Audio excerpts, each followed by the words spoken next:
Guys, I'm Twinkle. I welcome to in my channel Nurse Sister. આજે જે છે આપણે આ લેક્ચર્સની અંદર છંદ બરાબર છે એની માહિતી જોઈશું અને એના વિશેષ ઉદાહરણ પણ છે અને એ સમજૂતી કેવી રીતે છંદ જે છે એમાં લઘુ ગુરુની સમજ કરવી બરાબર છે, કોને લઘુ કોને ગુરુ, અક્ષરો કેવી રીતે ગણવા એ તો આપણે વર્ણ વ્યવસ્થાની અંદર જ શીખી ગયા હતા, રાઈટ ને? તો અહીંયા આપણે એ બધું જે છે એ સામાન્ય માહિતી સાથે બધા જ છંદ અને એના એક્ઝામ્પલ્સ જોઈશું. ઓકે, પ્રીવિયસની અંદર આપણે ગુજરાતીમાં અલંકાર જોયું હતું, બરાબર છે. છંદ અને અલંકાર આ બંનેના એમસીક્યુઝ પણ ખાસ કરીને આપણે ચર્ચા કરીશું લેક્ચર્સની અંદર. ઓબ્વિયસલી એક્ઝામ્પલ્સમાં મૂકેલા જ છે એક્ઝામ્પલ્સ, બરાબર, કે આ અલંકાર છે તો એક્ઝામ્પલ કયું છે, છંદ છે તો એક્ઝામ્પલ્સ કયું છે, how you two identify of that very well. Okay, but હજુ પણ વ્યવસ્થિત રીતે બને એટલા સારા એક્ઝામ્પલ્સ જ્યારે આપણે સોલ્વ કરીએ છીએ ને તો આપણા જે છે એકદમ કહેવાય કે છંદ અને અલંકાર, સમાસ, છંદ, સંધિ, જોડણી, બરાબર છે, આ બધી એવી વસ્તુઓ છે કે જે મેક્સિમમ એક્ઝામમાં આવે અને આપણા માર્ક્સ ત્યાં આગળ કવર સારી રીતે થાય. બીજી વસ્તુ એ કે વ્યાકરણમાં રોકડા માર્ક્સ મળે, કોઈ જ માર્ક્સ એની અંદર કપાય નહીં તમારું, હે ને? બટ અગર તમને એ સારી રીતે એના પ્રોપર નિયમો ખબર હોય તો અધરવાઇઝ તો કપાય. ઓકે, તો લેક્ચર્સ સ્ટાર્ટ કરીએ એની પહેલાં જે પણ મિત્રો મારી ચેનલમાં ફર્સ્ટ ટાઈમ જોડાઈ રહ્યા હોય એ લેક્ચર્સને વિડીયોને જે છે લાઇક, ફોલો, શેર અને સબસ્ક્રાઈબ કરવાનું બિલકુલ ના ભૂલતા, જેથી તમને આગળ પણ આના રિલેટેડ વધારે સારી એવી માહિતી મળી રહે. ઓકે, રિવાઇઝ કરવાનું પણ ના ભૂલતા. સારું, એક સારા એવા મોટિવેશનલ કોટ્સથી શરૂઆત કરીએ તો કે એકવાર હાર્યા બાદ ફરીથી પ્રયત્ન કરવામાં ડરશો નહીં. ઓકે, એકવાર તમે નિષ્ફળતા અનુભવો છો, ઓકે, તો શું કરવાનું છે કે ફરીથી તમે પ્રયત્ન શરૂ કરો છો બીજી કોઈ એક્ઝામ માટે કે બીજા કોઈ પણ કાર્ય માટે, તો ત્યાં આગળ ડરવાની જરૂર નથી કે આ વખત પણ મને સક્સેસફુલ નહીં જ મળે, એવું નથી થવાનું. કેમ કે આ વખતની જે શરૂઆત છે એ શૂન્યથી નહીં પણ અનુભવથી થશે, બરાબર છે. Because you have the experience કે હું જે છે એ ફોર્મર કેમ ફેલ થયો એના મારી જોડે રીઝન છે કે જો મેં કદાચ આવું કર્યું હોત ને તો હું પાસ થઈ જાત, તો મારા સારું એવું મારું મેરિટ સિલેક્શનમાં નામ હોત, બરાબર. અને એ જે આપણું જે છે, બરાબર, કે આપણે શેના કારણે રહી ગયા એ આપણા કરતાં સારું બીજા કોઈને ખબર નથી હોતી, રાઈટ ને? Because every person has the various problems, બરાબર, કે મને આમાં તકલીફ પડે છે તો મને આમાં તકલીફ પડે છે, તો હું હવે આ વખતે બહુ સારી રીતે તૈયારી કરીશ અને હું આ વખત જે છે આમાં બિલકુલ પણ નહીં રહું અને હા, હું આ એક્ઝામને ક્રેક કરીને રહીશ. ઓકે, તો આગળ વધીએ કે છંદ છે શું, છંદની શરૂઆત કરીએ, બરાબર. એની પહેલાં હું એમ કહીશ કે થોડા ઘણા અલંકાર જે જોઈ લીધા છે એના એક્ઝામ્પલ્સ અહીંયા આપણે જોઈશું. જુઓ શું છે કે, બરાબર, તમે પહેલાં જે છે ને આન્સર્સ ઉપર ધ્યાન ના આપો, પહેલાં આ બધા એક્ઝામ્પલ્સ તમારી બુકમાં મેન્શન કરો, વિચારો કે કયા અલંકાર સેટ થાય છે, બરાબર, એ જુઓ, બરાબર, એ પછી વિડીયોઝને સ્ટાર્ટ કરજો. ક્લિયર? ચલો, શું કીધું છે કે વડલો ખુશ થયો અને અમારા પર પાન વર્ષા કરી. વડલો એક નિર્જીવ વસ્તુ છે, બરાબર. હા, વિજ્ઞાનની ભાષામાં આપણે એને સજીવ કહીએ છીએ, પણ વડલો ખરેખર આપણે માનીએ તો કેવો છે અહીંયા કે એક નિર્જીવ છે અને અમારા પર પાન વર્ષા કરી. સો સજીવો જેવું કામ કર્યું, મતલબ કેવું છે, સજીવારોપણ અલંકાર. ઓકે, વડલો ખુશ થયો અને અમારા પર પાન વર્ષા કરી, સજીવારોપણ અલંકાર.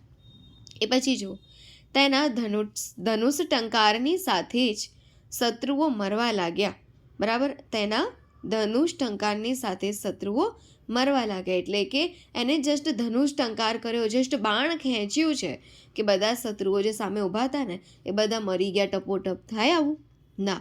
તો કેવી વાત થઈ રહી છે કે અતિશયોક્તિ, વધારે જ પડતી પ્રશંસા થઈ રહી છે જે છે જ નહીં, બરાબર. તો અતિશયોક્તિ અલંકાર. કેવી રીતે ભૂલે પોતાની પ્યારી માને, બરાબર. તો માં જે છે એના બે અર્થ નીકળે, એક જ શબ્દ પણ અર્થ બે નીકળે.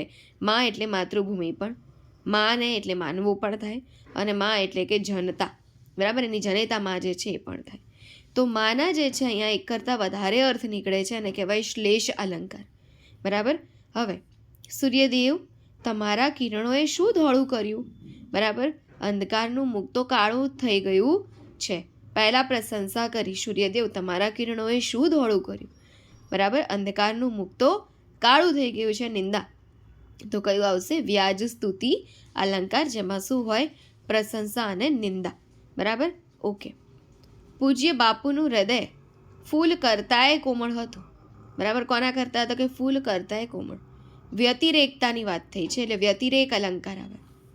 પછી ચર્ચા એ લોકશાહીનો પ્રાણ છે. તો કેવું છે ભાઈ? રૂપક, જેમાં કહેવત ને એવું આવતું હોય, રાઈટ ને? યસ. અબળાની શક્તિ અબળા જેવી છે. બરાબર, અબળાની શક્તિ અબળા જેવી, એ જેવું જ છે, એને કહેવાય અનન્વય અલંકાર. જો અબળાની શક્તિ અબળી જેવી હોત તો ઉપમા અલંકાર, હે ને? ચલો, એ બી જેવું હોત તો ઉપમા થઈ જાય. ઓકે. ખોબા જેવડા ગુલાબ લલચાવતા હતા. કેટલા? ખોબા જેવડા ગુલાબની સરખામણી કોની સાથે થઈ છે? યસ, ખોબા જેવડા. બરાબર, ખોબા જેવડા ગુલાબ લલચાવતા હતા, તો ઉપમા અલંકાર. શિશુ સમાન ઘણી સહદેવને, શિશુ એ, ગણી સહદેવને બી, સમાન ગણી, તો એ બીની સરખામણી છે એટલે ઉપમા અલંકાર. બરાબર, એક જેવાની સરખામણી એની એ સાથે થતી હોત તો અનન્વય, એની બી સાથે થાય છે તો ઉપમા. બરાબર, એક જ શબ્દના બે કે તેથી વધુ અર્થ નીકળે તો શ્લેષ અલંકાર. આ બધી આપણને ખબર છે. ઓકે. હવે થાય છે મારી નજર જાણે હરણ. જ્યાં જાણે સંભાવનાવાળી આવે ભાવના, ત્યાં તો ઉત્પ્રેક્ષા અલંકાર ફિક્સ છે, હે ને? ઓકે, તો અહીંયા થોડા ઘણા અલંકારના આપણે એક્ઝામ્પલ્સ જોયા. આઈ હોપ કે તમને બધાને પણ સારી રીતે ક્લિયર હશે. જેને નથી ને, આ મેં જે અલંકાર તમને ક્લેરિફાઈ કરાયા એ 3 થી 4 વાર સાંભળો. બરાબર છે? તો એટલું પણ તમારે મગજમાં યાદ રહેશે કે શું છે, કેવી રીતે આવે છે. બરાબર? ઓકે. નેક્સ્ટ જે આપણો નવો ટોપિક છે કે ભાઈ છંદ શું છે. પંક્તિમાં મધુરતા લાવવા માટે જે પદ વપરાય તેને છંદ કહેવાય છે. બરાબર, પંક્તિઓ જે છે, હે ને, જે પોએમેટિકલ લાઇન્સ હોય, બરાબર, એની અંદર જે કહેવાય કે મધુરતા, એક સુર, તાલ, લય ભળાય, બરાબર, એના માટે જે વપરાય છે એને છંદ કહેવાય છે. છંદ જે છે એ પદ્ય એટલે કે કવિતાનું, કાવ્યનો પ્રકાર છે. બરાબર, જ્યારે આપણે અલંકાર જોતા હતા તો અલંકાર ગદ્ય અને પદ્ય, પાઠમાં પણ ગદ્ય એટલે પાઠ અને પદ્ય એટલે કે કાવ્ય, આ બંનેમાં જોવા મળતું હતું. જ્યારે છંદ એવું છે કે જે ફક્ત પદ્ય, કવિતા કે કાવ્યનો પ્રકાર છે, કાવ્યનું માપ છે એવું કહેવાય છે. છંદ એ કવિતા જેવું છે. બરાબર, મધુરતા લાવવા માટે વપરાય છે, પણ કવિતા જ નથી. બરાબર, કવિતા જેવું છે બિકોઝ લય સેટ કરવા માટે વપરાય છે, પ્રોપર કવિતા નથી. છંદને અંગ્રેજીમાં મીટર અને સંસ્કૃતમાં વૃત્ત વર્તુળ કહેવાય છે, કેમ કે આ ગોળ ગોળ ગોળ પંક્તિઓ ફરે રાખે છે. ગીતમાં પણ હોય છે ને, એક સૂર જે પકડ્યો હોય એ વારંવાર આવતો હોય રિપીટેશનમાં, હે ને? એવી રીતે. અને ગુજરાતીમાં તો એને શું કહેવાય? છંદ જ કહેવાય. ઓકે. છંદના પ્રકાર કેટલા? બરાબર, આવો ડાયરેક્ટ ક્વેશ્ચન આવે તો લખવાનું કે 2 પ્રકાર છે. બરાબર, કયું? તો કે અક્ષરમેળ છંદ અને માત્રામેળ છંદ. અન્યમાં આવે લયમેળ અને સંખ્યામેળ, પણ એટલા બધા નથી પૂછાતા, આપણે જોતા પણ નથી, એટલે આપણે તો 2 જ કરવાના છે, અક્ષરમેળ છંદ અને માત્રામેળ છંદ. બરાબર, અહીંયા સુધી ક્લિયર છે? ઓકે. છંદને ઓળખવા 2 બાબત અગત્યની છે. કઈ? તો કે જો તમારે છંદને ઓળખવો છે, બરાબર, તો તમને એક તો અક્ષર ગણતા આવડવું જોઈએ. અને અક્ષર એટલે શું? કે જેટલા સ્વર હોય એટલા અક્ષર હોય. સ્વર પોતાની રીતે સ્વતંત્ર છે, ખબર છે ને? યસ. બરાબર, આપણે વર્ણ વ્યવસ્થામાં સારી રીતે જોયું છે. બરાબર, કયા કયા હોય? તો કે અ, આ, ઈ, ઉ, પછી રૂ, એ, ઐ, ઓ અને ઔ. અને અહ સ્વર નથી. બરાબર, તો પહેલાં તો તમને અક્ષર ગણતા આવડવું જોઈએ. લઘુ ગુરુની ઓળખ હોવી જોઈએ. એના માટે એ ખબર હોવી જોઈએ કે લઘુ કોને કહેવાય, ગુરુ કોને કહેવાય. હવે જો એક તમને એક્ઝામ્પલ આપ્યું કે માનસી જે છે એમાં અક્ષર કેટલા? તો કેટલા છે? 3 અક્ષર છે, બિકોઝ સ્વર ઇઝ ઇક્વલ ટુ અક્ષર. મ પ્લસ આ, મા, ન પ્લસ અ, સી, સ પ્લસ ઈ, તો આ, ઈ, આ 3 શું થયા? સ્વર. અને સ્વર શું હોય? અક્ષર. બરાબર, એ 3 અક્ષર છે. સારું. અક્ષર ગણવા માટે પણ કેટલાક નિયમો છે. અક્ષર ગણતા 2 બાબત ધ્યાને રાખવાની. કઈ? તો કે અડધા અક્ષરને અક્ષરમાં ગણવામાં આવતો નથી. બરાબર, જે અડધો અક્ષર હોય એને અક્ષરમાં નહીં ગણવાનો, કેમ કે અડધા અક્ષરમાં સ્વર જ ના હોય. બરાબર, ફોર એક્ઝામ્પલ અહીંયા જે આપ્યું છે કમલવત, એમાં જે ત છે, છેલ્લો ત, એ ખોડો છે જો, અને ખોડો પોતે ખોડો છે એટલે એની અંદર અ આવે જ નહીં. બરાબર, જેમ કે આપણે અહીંયા વર્ણ વ્યવસ્થામાં છૂટા પાડો શબ્દો તો કેવી રીતે બને? તો ક, તો ખોડો ક પ્લસ અ, મ ખોડો મ પ્લસ અ, લ ખોડો લ પ્લસ અ, વ ખોડો વ પ્લસ અ, પણ અહીંયા ખોડો તો ખોડો જ છે, એની સાથે કોઈ સ્વર ના આવે. બરાબર, એટલે એ અક્ષરમાં ગણાય જ નહીં, કે જેની અંદર સ્વર નથી એ અક્ષર પણ નથી. વ્યંજન તો બધા પોતાની રીતે જ ખોડા છે, કોઈ દિવસ અક્ષરમાં નથી ગણાતા. રાઈટ ને? ઓકે, નેક્સ્ટ જુઓ શું છે કે ખોડા અક્ષરને પણ ગણવામાં આવતા નથી, જે તો આપણે ઉપર એક્ઝામ્પલ્સમાં જ જોયું. બીજું અહીંયા જે છે એ વિસર્ગવાળા છે, હે ને? જેમ કે આપણે એમ કહીએ પુનઃ પધારજો, બરાબર છે?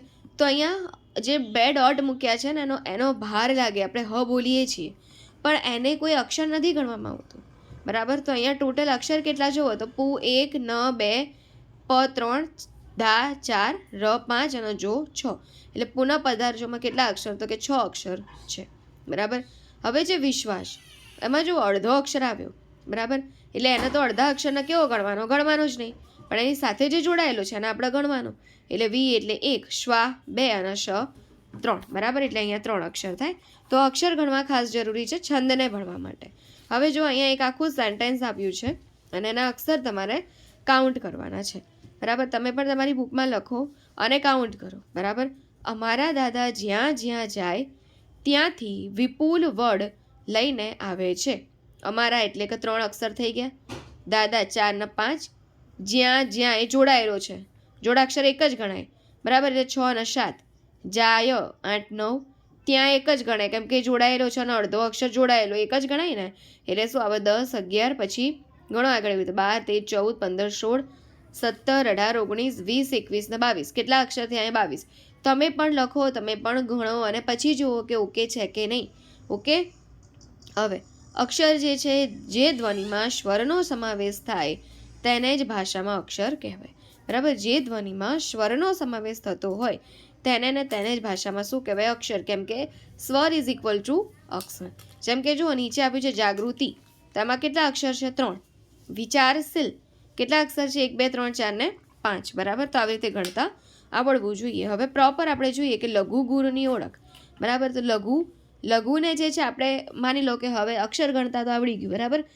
લઘુ ગુરુની ઓળખ માટે જ્યારે આપણે કોઈ અક્ષરને લઘુ કહીએ ને તેની ઉપર આવી રીતે યુ આકારનો સિમ્બોલ મુકાય, અને ગુરુ કહીએ તેના માટે આડી લાઈન જે છે મૂકવામાં આવે, ડેશ કહીએ એવું મૂકવામાં આવે, બરાબર? કેમ તો કે જો તમે બધાની ઉપર એવું લખવા જશો, ફોર એક્ઝામ્પલ લઈ લો કે માનસી, તો માં કેવો છે તો કે ગુરુ છે. એ કેવી રીતે ગણાય હું તમને શીખવાડીશ, અત્યારે ખાલી ધ્યાન આપો. માં પોતે ગુરુ છે, તમે ત્યાં લખો છો કે ગુરુ, ન લઘુ છે તો ત્યાં લખો છો લઘુ. સી લખશો ત્યાં સુધી તમારા લઘુ ગુરુ ક્યાંય ફરતા હશે અને માનસીના અક્ષરોય ક્યાં ફરતા હશે, બરાબર? એટલા માટે સરળતા રહે, બરાબર, કે આને ગુરુ કહેવાય અને લઘુ કહેવાય, એટલા માટે સિમ્બોલનો યુઝ જે છે એ આપણે કરવામાં આવે છે. ઓકે, હવે જુઓ કે લઘુ અક્ષર કોને કહેવાય? તો લઘુ એટલે નાનું, જેમાં રસ્વ નાના સ્વર ભળેલો હોય તેવા. તો આપણને એ તો ખબર હોવી જોઈએ કે રસ્વૈશ્વર છે કયા, બરાબર? તો રસ્વ નાના સ્વર ભળેલ હોય તેવા ધ્વનિને લઘુ અક્ષર કહેવાય. જેવી રીતે કે અ, નાનો ઈ, નાનો ઉ, હસ્વ ઈ, હસ્વ ઉ, બરાબર? અને રૂ, આ 4 જ એવા છે કે જે લઘુ અક્ષરમાં આવે, બીજા બધા આના સિવાયના ગુરુ અક્ષરમાં. એટલે ગુરુ યાદ ના રાખો ને તોય કંઈ જ વાંધો નથી, બરાબર? 4 સિવાયનું જે પણ બધું ગુરુ. હવે જુઓ ગુરુ અક્ષર એટલે તો ગુરુ એટલે મોટા, જેમાં દીર્ઘ ઈ, મોટા સ્વર ભળેલ હોય તેવા ધ્વનિને ગુરુ અક્ષર કહેવાય. જેમ કે આપણે વાત કરીએ તો જો અ કેવો છે? લઘુ. એના પછી આવે શું? સ્વરમાં, સ્વરની ગોઠવણી પ્રમાણે જો આ કેવો છે? ગુરુ. પછી આવે નાનો ઈ, કેવો? લઘુ. મોટો ઈ ગુરુ, નાનો ઉ લઘુ, મોટો ઉ તો એ ગુરુ, રૂ તો કે લઘુ છે. પછી એ, ઐ, ઓ, ઔ આ બધા કેવા છે? ગુરુ છે. ખબર પડી ગઈ કયા કયા? તો કે આ, પછી દીર્ઘ ઈ, દીર્ઘ ઉ, એ, ઐ, ઓ અને ઔ આ બધા કેવા છે? તે બધા ગુરુ અક્ષર કહેવાશે. ઓકે, ક્લિયર છે? સરસ. હવે તમને નીચે શબ્દો આપ્યા, અક્ષરો આપ્યા, અને હવે એને જુઓ અને પછી લઘુ ગુરુ કરો. તો કર વ ત, બરાબર? ના ફાવા તો પેલી રીતે કરી શકો, ક પ્લસ ર પ્લસ વ પ્લસ અ, બરાબર? ખોડો વ પ્લસ અ, ખોડો ત પ્લસ, પણ એમાં બહુ જ ટાઈમ બગડશે. હવે તમને આવડવાનું જ છે, હે ને? તો જુઓ કેવી રીતે થાય કે ભાઈ કર વ તો એમાં બધાએ અક્ષરો કેવા છે? તો 4 અક્ષર છે અને 4 કેવા? લઘુ લઘુ લઘુ લઘુ. કોકિલા, એમાં કો, ઓ કેવો હતો? ગુરુ. કી કેવો છે? અશ્વ છે ને, અશ્વ ઈ છે જો, એટલે લઘુ, અને લા એટલે ગુરુ. કવિ છૂટ, એમાં ક લઘુ, વી લઘુ, છું દીર્ઘ ઉ છે એટલે ગુરુ અને ટ લઘુ. આસો પાલવ, આ ગુરુ, સો ગુરુ, પા ગુરુ, લ લઘુ અને વ લઘુ. શિખરિણી, બરાબર. તો શી લઘુ કેમ કે કેવો છે? હસ્વઈ છે. ખ લઘુ, રી લઘુ, અણી દીર્ઘઈ એટલે કે ગુરુ. ઋતુ, રૂ પોતે પણ કેવો છે આપણને ખબર, લઘુ, અને તું એ કેવો છે અહીંયા કેમ કે હસ્વઉ છે એટલે પણ લઘુ લઘુ લઘુ. બરાબર. ભાનુમતી, ભા ગુરુ, નું લઘુ, મ લઘુ, તી ગુરુ. વીરગતિ, તો વી લઘુ, ર લઘુ, ગ લઘુ, તી ગુરુ. લખશો તો આઈડિયા આવશે અહીંયા, પોતે પ્રેક્ટિસ કરશો તો આઈડિયા આવશે, અદરવાઇઝ નહીં આવે. અને તમને પણ કોઈકમાં એવું લાગે છે કે મેડમ અમને આમાં ખબર નથી પડતી કેવી રીતે ગોઠવવું, બરાબર, પ્રોપર કોઈ પણ એક્ઝામ્પલ્સ છે તમે કોમેન્ટ બોક્સમાં લખજો, હું એનું સોલ્યુશન તમને બતાવીશ. ઓકે. ઐરાવતમાં જુઓ, ઐ કેવો છે? ગુરુ, રા ગુરુ, વ લઘુ, ત લઘુ. નારાયણ, ના ગુરુ, રા ગુરુ, ય લઘુ, અણ લઘુ. કિમિયો, હવે કી અહીંયા જે છે દીર્ઘઈ છે એટલા માટે ગુરુ, અને મીની અંદર જે ઈ એવું સહી છે એ હસ્વઈ છે એટલે લઘુ, અને યો ગુરુ. સ્ટાર, હંમેશા અડધો અક્ષર હોય એની સાથે, પણ જો કયો છે? ટા, એટલે કયો આવશે? ગુરુ, અને ર તો લઘુ. સારું. ફરીથી જો એમ કીધું છે કે ભાઈ લઘુ અક્ષર એટલે શું? તો કે જે ધ્વનિમાં રસ્વ નાના સ્વર સમાવેલ હોય તેના લઘુ અક્ષર કહેવાય છે. અ, હસ્વ ઈ, હસ્વ ઉ અને રૂ. બરાબર. 4 જ યાદ રાખવાના. ગુરુ અક્ષર એટલે શું? જે ધ્વનિમાં દીર્ઘ મોટા અક્ષર કે મોટા સ્વર સમાયેલ હોય તેને ગુરુ અક્ષર કહેવાય છે. આ, દીર્ઘ ઈ, દીર્ઘ ઉ, એ, ઐ, ઓ, ઔ. હવે કેટલાક નિયમો છે કે તમે કેવી રીતે લઘુ ગુરુને ગોઠવશો. બરાબર. નિયમ પહેલો એવું કહે છે, સામાન્ય રીતે હસ્વ સ્વર અને હસ્વ સ્વર ધરાવતા વ્યંજનો, હસ્વ સ્વર અને હસ્વ સ્વર ધરાવતા વ્યંજનો એ લઘુ અક્ષર ગણાય. સ્વરમાં આવે અ, ઈ, ઉ, રૂ, તો અ ઉપરથી બને ક, ઈ ઉપરથી કી, ઉ તો કુ, અને રૂ તો ક્રુ. આ બધા પણ કેવા છે? તો હસ્વ સ્વર હોય કે હસ્વ વ્યંજન હોય. બરાબર. કેમ કે વ્યંજન પણ શેનાથી બને? સ્વર જોડાય તો બને, હે ને? તો એને પણ શું કહેવાય છે? તો લઘુ અક્ષર જ કહેવાય છે. બરાબર. જેમ જો એક્ઝામ્પલ, વિપુલ, એમાં શું છે? વી લઘુ, પુ લઘુ, લ લઘુ. કમલા, ક લઘુ, મ લઘુ, લા ગુરુ. જેઠાજી, જે ગુરુ, ઠા ગુરુ, જી ગુરુ. બરાબર. કેમ કે આ જી હસ્વઈ નહીં પણ દીર્ઘઈ છે એટલા માટે. શેઠાણી, સે ગુરુ, ઠા ગુરુ, અણી ગુરુ. વિનિપાત, વી લઘુ, ની લઘુ, પા ગુરુ, ત લઘુ. આક્રોશ, આ ગુરુ, ક્રો ગુરુ, શ લઘુ. વેદના, વે ગુરુ, દ લઘુ, ના ગુરુ. નિયમ નંબર 2 જુઓ કે ત્રિશૂળ શબ્દમાં ત્રી જે છે લઘુ ગણાય. બરાબર. ત્રી કેવું ગણાય? તો કે લઘુ. કેમ? જો ત્રીનું છૂટું પાડો તો શું બને? ખોડો ત પ્લસ ખોડો ર પ્લસ નાની ઈ આવે છે, હસ્વ ઈ. જેમ કે ત્રિકોણમાં પણ જુઓ, ત્રિકોણ લખીએ તો શું આવે? ત્રી કેવો છે? લઘુ, કો ગુરુ, અણ લઘુ. બરાબર. પ્રવીણમાં પ્ર કેવો છે ભાઈ? લઘુ, વી લઘુ, અણ લઘુ. પછી મ હોય, ક્ર હોય, શ્ર હોય, જ્ઞ હોય કે ક્ષ હોય, બધા કેવા છે? લઘુ છે. કેવા છે? પોતે લઘુ છે. પોતે કેવા છે? પોતે યાદ રાખજો. હા, આ પોતે હું એમને નથી બોલતી, એનો વિશેષ મહત્વ છે, આગળ નિયમમાં જોશો તમે, હે ને? તો પોતે જે છે કેવા છે ભાઈ? લઘુ છે. બરાબર. એક પ્રકારે આ જોડાક્ષર કહેવાય ને? યસ. અને જોડાક્ષરની આગળ જે અક્ષર આવશે ને, બરાબર, જોડાક્ષરની આગળ જે અક્ષર આવશે ને એ ગુરુ બની જશે. લઘુ હશે તો ગુરુ બનશે, અને ગુરુ હશે તો ગુરુ જ રહેશે. સમજ્યા? એટલા માટે મેં કીધું હતું કે આ પોતે તો લઘુ જ રહેશે પણ એની આગળવાળાને ગુરુ બનાવી દે છે. બરાબર. તો મ, ક્ર, શ્ર, જ્ઞ અને ક્ષ કેવા છે? લઘુ છે. નિયમ 3 કે જી અને રૂ એ બંને અક્ષર પણ કેવા છે? ગુરુ છે. જેમાં આગળ આપણે શું જોયું કે ત્રી, એનું તો થતું હતું શું? લઘુ ને? ખોડો ત પ્લસ ખોડો ર પ્લસ હસ્વ ઈ. બરાબર. અહીંયા શું છે? જુઓ, જી રૂ, તો આમાં રૂમાં આપણે જોયું હતું જ કે એને મોટો ઉ લાગે, અને મોટો એટલે દીર્ઘ ઉ, અને દીર્ઘ ઉ એટલે કે ગુરુ. બરાબર. જેમ કે જો રૂ પાડો તો રૂ, ગુરુ પા ગુરુ, અળો ગુરુ. ગાંધીજી, ગાન. બરાબર. તો કેવું છે? ગુરુ, ધી ગુરુ, અને જી ગુરુ. હવે નિયમ 4 છે જેમ આપણે વાત કરીને આગળ, શ્ર ને ક્ર ને બરાબર ક્ષ એ બધા વાળો. જો નિયમ 4 કે જ્યારે જોડાક્ષર રેફ હોય કે વિસર્ગ હોય. શું કીધું છે? સમજજો. એક જ ની અંદર ખબર પડી જશે, છતાં મેં બધાને ખાસ રીતે સમજાયા છે કે જોડાક્ષર હોય, રેફવાળો અક્ષર હોય ક વિસર્ગ હોય, બરાબર. જોડાક્ષર એટલે શું? તો કે બે વ્યંજન અને એક સ્વર, બે વ્યંજન એક સ્વર, બરાબર. જેવી રીતે આપણે સ્ટાર જોયું હતું, સ્ટા સ્ટા, આ જોડાક્ષર છે. યસ, બરાબર. અડધો અક્ષર કહી શકાય ને, એ જોડાક્ષર જ છે ને એક પ્રકારનું. તો સ્ટાને કેવી રીતે લખાય? ખોડો સ પ્લસ ખોડો ટ પ્લસ આ, બરાબર ને. તો બે વ્યંજન અને એક સ્વર થયું. બીજું જુઓ તો કે મેડમ હજુ નહીં, તો કે જે રીતે જોડાક્ષરમાં તમે લઈ લો ક્ષ, બરાબર. ક્ષત્રિયનો ક્ષ, તો કેવી રીતે લખાય એને? ખોડો ક પ્લસ ખોડો સ પ્લસ અ, બરાબર. તો બે વ્યંજન એક સ્વર આવ્યું કે નહીં? હા. તો જોડાક્ષરની અંદર બે વ્યંજન અને એક સ્વર હોય, બરાબર. બીજું આપણે કહીએ કે રેફ હોય કે વિસર્ગવાળા અક્ષર હોય, એ બધામાં શું યુઝ થાય? બરાબર. તો આની આગળનો જે પણ અક્ષર હોય ગુરુ બને. એની નીચે જો શું લખ્યું છે? ભલે લઘુ જ કેમ ના હોય, લઘુ હોય તો ગુરુ બને, અને ગુરુ હોય તો ગુરુ જ રહે, બરાબર. યાદ રાખજો, નિયમ ખાસ જરૂરી છે, બિકોઝ જ્યારે કાઉન્ટિંગ કરશો કોઈ ભૂલ ના પડવી જોઈએ. જ્યારે જોડાક્ષર એટલે કે બે વ્યંજન કે એક સ્વર હોય, રેફ હોય અને વિસર્ગ હોય, તો આની આગળનો જે પણ અક્ષર હોય, બરાબર છે, ગુરુ બને છે, બરાબર. પરંતુ ગુરુ હોય તો ગુરુ જ રહે છે, અને લઘુ હોય તો એ શું બને છે? ગુરુ બને છે, બરાબર. ભલે લઘુ જ કેમ ના હોય, એ ગુરુ બને છે. ઓકે. હવે જ્યારે જોડાક્ષરવાળા અક્ષરમાં જોડાક્ષરની આગળનો અક્ષર લઘુ હોય તો ગુરુ થાય, અને ગુરુ હોય તો ગુરુ જ રહે. આ બધાનું હવે વિશેષ એક એકની માહિતી આપેલી છે તમને.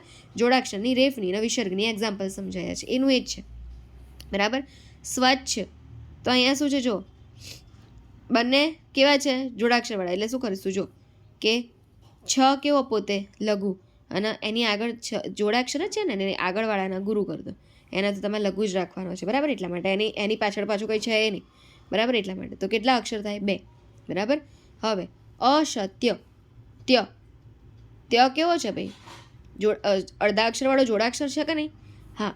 તો શું કરશું? એ પોતે તો લઘુ રહેશે, પણ એની આગળવાળો ગુરુ બની ગયો, સ ગુરુ, અને અ લઘુ. અસત્યો, બરાબર. તો યો પોતે કેવો છે? ગુરુ છે, એટલે ગુરુ. એની આગળવાળો જોડાક્ષરની આગળવાળો તો બને ગુરુ, એટલે ગુરુ, અને અ લઘુ. નિષ્પાપ, તો ની કેવો છે ભાઈ? લઘુ. પ પણ કેવો? છેલ્લો પ જોવો એમાં તો લઘુ, પણ સ્પા, બરાબર. જો ની કેમ ગુરુ થયો? કેમ ગુરુ થયો? કેમ કે સ્પા જે છે, બરાબર, એ કેવું છે? જોડાક્ષરમાં પણ ગુરુ જ છે, પણ જોડાક્ષરની આગળનો તો કેવો થાય? લઘુ હોય તો એ ગુરુ થાય. એટલે ખરેખર ની અંદર તો હસ્વઈ જ યુઝ થઈ હતી, પણ જોડાક્ષરના નિયમને અનુસારીને એની આગળવાળાને ગુરુ કરી દેવામાં આવ્યો. વિજ્ઞાન, બરાબર. તો અહીંયા વી જે છે એ કેવો છે? લઘુ છે, પણ જ્ઞા એ જોડાક્ષર છે, બરાબર. જ્ઞા પોતે તો ગુરુ જ છે, પણ એની આગળ શું આવી જશે? ગુરુ, એટલે એ પણ ગુરુ થઈ ગયો, અને ન લઘુ, બરાબર. હવે જુઓ ક્ષ જે છે એ શું છે? ક્ષત્રિય, બરાબર. તો ત્ર પણ કેવો છે ભાઈ? હા, ક્ષ જોડાક્ષર છે, બરાબર. પણ ત્ર પણ તો જોડાક્ષર છે, અને આપણે તો આની આગળનો અક્ષર કરવાનો. ક્ષની આગળ કંઈ છે નહીં, પણ ત્રની આગળ ક્ષ છે, એટલે ત્રી જે છે તો કેવો? લઘુ. પણ એની આગળવાળાને આપણે શું કરીશું? કેમ કે ત્ર પોતે જોડાક્ષર છે, તો આગળવાળો કેવો થાય? ગુરુ બની જાય એની આગળનો, એટલે ક્ષને લઘુ છે, છતાં પણ આપણે જોડાક્ષરના નિયમ પ્રમાણે ગુરુ બનાવ્યો, અને ય કેવો? તો લઘુ, બરાબર. હવે આ જુઓ તો આવું લાગુ ના પડે આમાં, લડ્યો, ચડ્યો, પડ્યો, બરાબર. અહીં નિયમ લાગુ ના પડે, બરાબર. અહીંયા ભલે જોડાક્ષર બન્યો છે, પણ એમાં એટલો બધો ભાર ને એવું છે નહીં, એટલા માટે એની આગળનો અક્ષર એ ત્યાં આગળ ગુરુ નહીં થાય. તો આ એક્સેપ્શન છે, યાદ રાખજો, કે લડ્યો, ચડ્યો, પડ્યોમાં નિયમ લાગુ પડે નહીં, બરાબર. ઓકે. નેક્સ્ટ જુઓ કે જોડાક્ષરવાળું જોઈએ સારી રીતે. હવે જ્યારે વિસર્ગવાળા અક્ષરમાં વિસર્ગની આગળનો અક્ષર, બરાબર, લઘુ હોય તો પણ શું બનશે? ગુરુ થાય, અને ગુરુ હોય તો ગુરુ જ રહે. વિસર્ગનો ઉચ્ચાર હ થવો જોઈએ, બરાબર. એના વિસર્ગ કહેવાય. જેમ કે પુનઃ પધારજો, બરાબર છે. એમાં અક્ષર આપણે ગણ્યા હતા, હે ને? કેટલા થયા હતા? 6. યસ. હવે જુઓ વિસર્ગની આગળનો અક્ષર ભરે કેવો છે? ન લઘુ, પણ કેવો કરી દીધો એને? ગુરુ.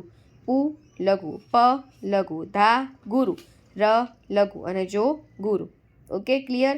હવે અંતઃકરણ, જો આમાં હ થવો જોઈએ, એનો મતલબ શું થાય છે? કે પહેલું આપણે વાંચ્યું કે પુનઃ પધારજો. આમાં તમે એવું વાંચી શકો કે પુન પધારજો, થાય કોઈ મતલબ? ના, બરાબર. એટલા માટે આપણે એવું કહીએ છીએ પુનઃ, હ લાગે છે ને એની અંદર. યસ. હવે અંતઃકરણ એવું બોલીએ છીએ આપણે, અંતકરણ એવું બોલીએ, આખો મિનિંગ બદલાઈ જાય, બરાબર. એટલા માટે જો તો શું લાગે કે ભાઈ અંતઃ, હની આગળવાળો તો કેવો થઈ જશે? ત ગુરુ થઈ જાય. અન્ન કેવો છે? અન્ન, બરાબર. અન્ન એને આપણે જે ઉપર છે ને એને પણ આપણે અન્ન બોલીએ છીએ. અગર ના લગાવત ને એને તો શું થઈ જાય? એટલે આપણે ત્યાં પણ ભાર લાગે છે અન્ન, તો એ ત્યાં પણ એ કેવો થઈ જશે? એના કારણે ગુરુ થઈ જશે. ક લઘુ, ર લઘુ, અણ લઘુ. દુઃખ, તમે એમ બોલો છો દુઃખમાં કે દુહક, મારે દુહક આવ્યું છે? ના, તો ત્યાં વિસર્ગનો ઉચ્ચાર જ નથી થતો, તો એની આગળના અક્ષરને કોઈ તમારે ગુરુ લઘુ કરવાની જરૂર નથી. એઝ ઇટ ઇઝ જે છે કરો. તો દુ એટલે શું? તો લઘુ, અને ખ એટલે શું થઈ જશે? લઘુ. ક્લિયર છે? ઓકે. જ્યારે રેફવાળા અક્ષરમાં રેફની આગળનો અક્ષર લઘુ હોય તો ગુરુ થાય, અને ગુરુ હોય તો ગુરુ જ રહે. રેફવાળામાં પણ એવું જ થાય. તો જો કીર્તન, બરાબર, એ તો જે છે એનો એ જ રહે, પણ આગળવાળાને બગાડે છે, હે ને? તો શું છે જુઓ કે કીર્તન, ત જે છે એ કેવો છે ભાઈ? રેફવાળો છે, એટલે આગળવાળો બી ઓબ્વિયસલી કેવો છે? કી, દીર્ઘઈ છે, તો ગુરુ થવાનો જ હતો. ગુરુ છે તો ગુરુ જ રહેશે. લઘુ હતો પણ ગુરુ થાય. ત લઘુ, ન લઘુ.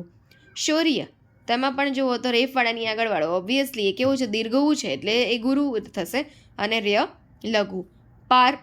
પાર્વતી, એમાં વ જે છે રેફવાળો છે, તેની આગળવાળો ઓબ્વિયસલી પા પણ ગુરુ છે, તો ગુરુ લઘુ, અને તી ગુરુ. નિયમ નંબર 5 શું કહે છે જુઓ કે જ્યારે લઘુ અક્ષર પર તીવ્ર ભાર રૂપે અનુસ્વાર આવે તો લઘુ અક્ષરને ગુરુ ગણવામાં આવે છે. એને જ, હા, અહીંયા આગળનું નથી કરવાનું. જો આપણે શું કર્યું કે જોડાક્ષર હોય, વિસર્ગવાળા અક્ષર હોય, રેફવાળા અક્ષર હોય, આ બધામાં શું કર્યું? એને કંઈ નહીં કરવાનું. એને તો જે છે એ જ રાખવાનું. લઘુ છે તો લઘુ, ગુરુ છે તો ગુરુ.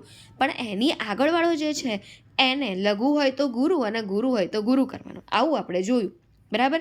પણ અહીંયા શું થાય કે જ્યારે અનુસ્વાર હોય અને અનુસ્વાર તીવ્ર ભાર રૂપે વપરાયો, જેમાં આગળ મેં તમને એક્ઝામ્પલ બતાવ્યું હતું. અંત, અન્ના ઉપર આવી ગયું હતું અનુસ્વાર, અને ભાર રૂપે હતું, કેમ કે અગર આપણે ના બોલત ને તો થઈ જાત અત, બરાબર. એટલા માટે આપણે એને અન્નને કેવો કરી દીધો તો ગુરુ. બસ એ જ અહીંયા કીધું છે કે તો એને અને એને જે છે તમારે લઘુ ગુરુ જે છે એને ગુરુ કરી દેવાનો છે, બરાબર. અહીંયા આગળ જવાનું નથી. અહીંયા એઝ ઇટ ઇઝ એ જે વર્ડ છે એના ઉપર જ તમારે રહેવાનું છે.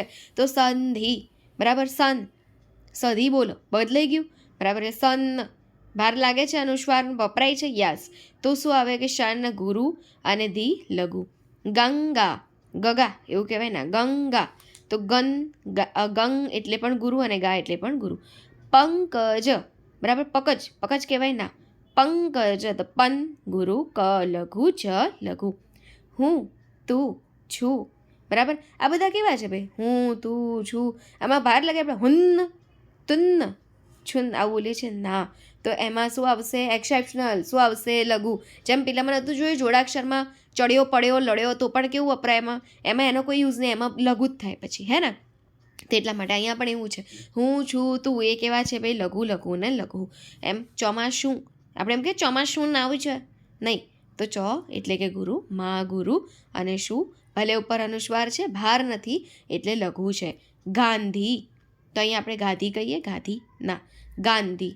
તો ગાન એટલે ગુરુ, અને ધી એટલે ગુરુ, અને ઓબ્વિયસલી ગા પણ ગુરુ જ છે, બરાબર. તો અહીંયા જે છે ગાણ પણ નહીં કરવાનું.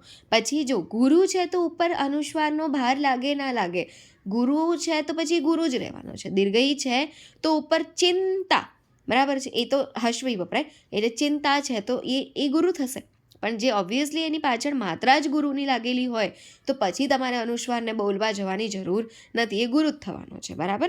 તો આ એક કોમન સેન્સ કહેવાય. ચલો હવે અમુક એક્ઝામ્પલ્સ છે, લખીને જોજો, સારી રીતે ખબર પડશે કે હું માનવી, માનવ થાવ તો ઘણું. અહીંયા લઘુ ગુરુ પણ કરવાના છે અને અક્ષરે ગણવાના. પહેલાં આપણે અક્ષર ગણીશું.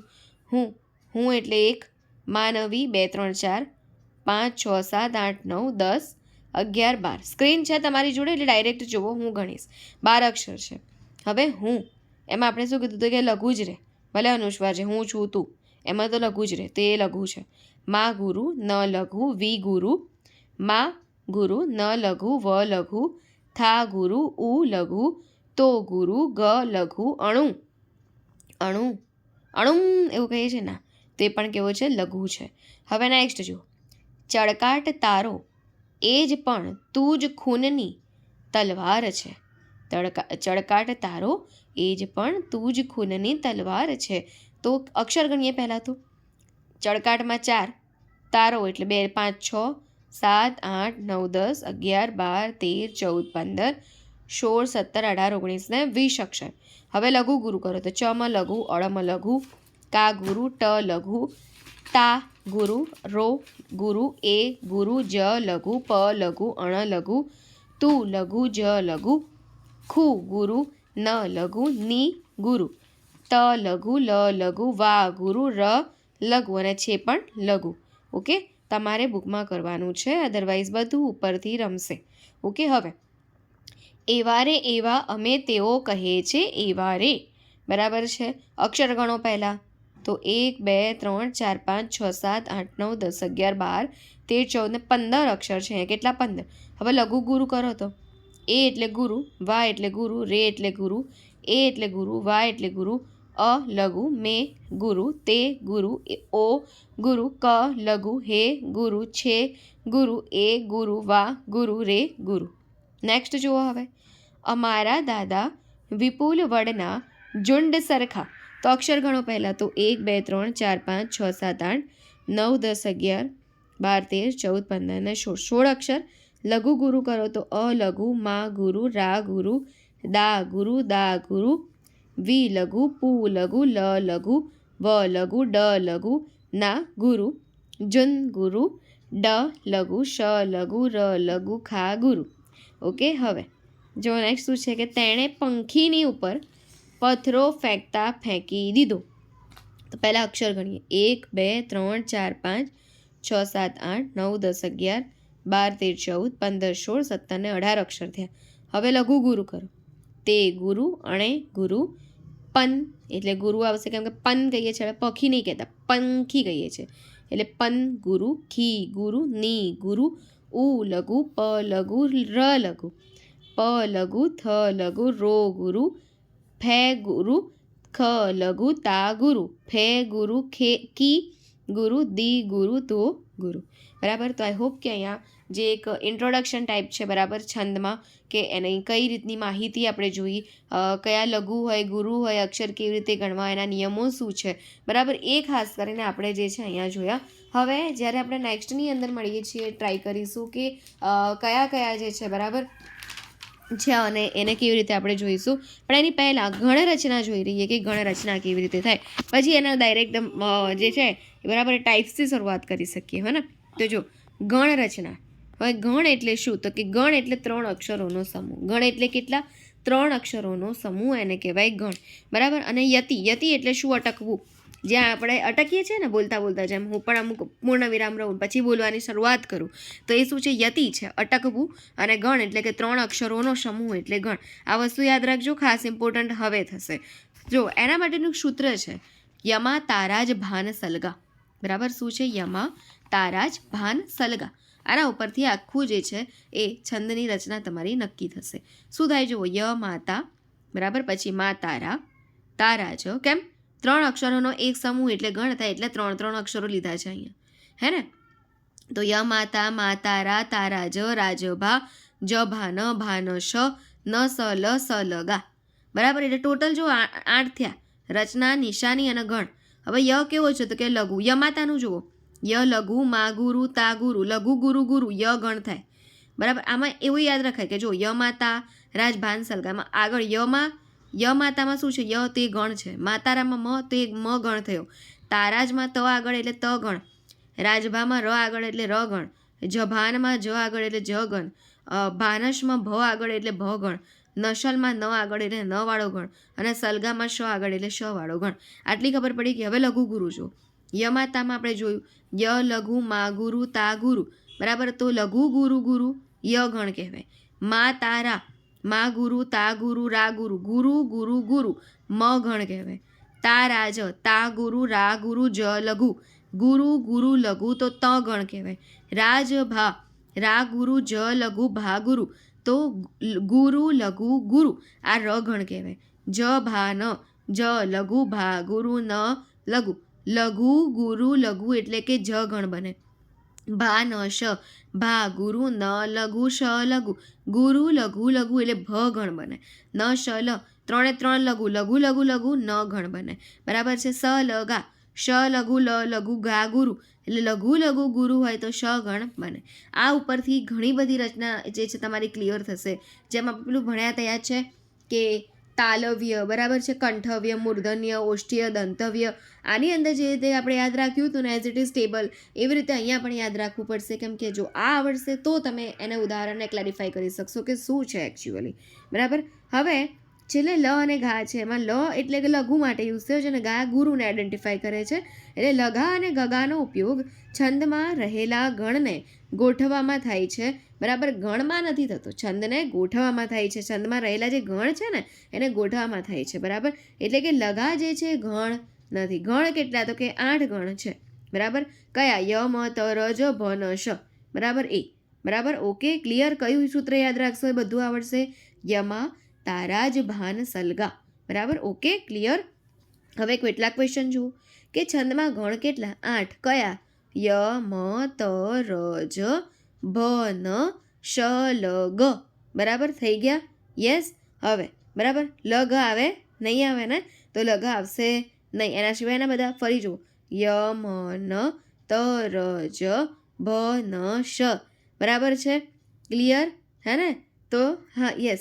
શું જોવા મળે જુઓ, અને એની સાથે છેલ્લું શું જોશો? થઈ ગયા છે ને? આ જુઓ, ય મ ત ર જ બરાબર ભ ન શ. થઈ ગયા? 2 3 4 5 6 7 ને 8. બરાબર છે? ક્લિયર. ઓકે. હવે રાજવી શબ્દમાં કયો ગણ છે? તો પહેલાં એને કરો. રા એટલે કેવું? તો કે ગુરુ. જ એટલે લઘુ, અને વી એટલે કેવું? તો કે ગુરુ. હવે ગુરુ લઘુ ગુરુ કયામાં છે જુઓ? ચલો અહીંયા ગુરુ લઘુ ગુરુ શેની અંદર છે એવું? યસ, ર વાળામાં છે ને, રાજભા. ગુરુ લઘુ ગુરુ તો કયો ગણ કહેવાય? એને ર. આવી રીતે ઓળખવાનું. હવે વિજ્ઞાનમાં જ્ઞ કેવો છે? જોડાક્ષર. તેની આગળવાળો કેવો થશે? ગુરુ. એટલે વીને કેવો કરે છે? ગુરુ. જ્ઞા પોતે તો ગુરુ છે અને ન લઘુ. ગુરુ ગુરુ લઘુ કયો થાય છે જુઓ? ત. તો કયો ગણ લાગુ પડશે? ત. આવી રીતે પણ તમને આવડવું જોઈએ, પૂછાય છે આવું બધું. પછી છે યશોદા. ય કેવો છે? લઘુ. શો ગુરુ દા ગુરુ. તો લઘુ ગુરુ ગુરુ શેમાં છે ભાઈ? જુઓ, લઘુ પછી ગુરુ ગુરુ, તો ય પહેલું જ ય વાળો ગણ. કયો ગણ છે? આમાં ઓપ્શન આપે, એમાં ગણ કયો? તો કે ક ગ શ કે લ. તો લ અને ઘ તો પોતે ગણમાં આવતા જ નહીં, એ તો ખાલી એની ઓળખ માટે છે. બરાબર છે ને? તો શ ગણ છે, કેમ કે ય મ ત ર જ ભ ન શ, એમાં સ છેલ્લો ગણમાં આવતો હતો, એટલે શ ગણ છે. બરાબર. તો અહીંયા આપણે છે ટૂંકમાં માહિતી જોઈ. નેક્સ્ટમાં આપણે પ્રોપર જે છે કે ભાઈ અક્ષરમેળ છંદ કયા, માત્રામેળ છંદ કયા, એની ચર્ચા પ્રોપર ઉદાહરણ સાથે કરવાની શરૂઆત કરીશું. આ લેક્ચર્સને જસ્ટ અહીંયા સુધી આપણે સ્કીપ કરીએ છીએ. આઈ હોપ કે તમને સમજણ પડી હશે. જે પણ ક્વેરી છે, કોઈ અક્ષરમાં ક્વેરી લાગે છે, ગણવામાં, લઘુ ગુરુમાં, કોમેન્ટમાં જરૂરથી લખજો. Okay. So just quit our session over here. Thank you so much. Stay connected with us and revise all the videos very well. Okay, thank you.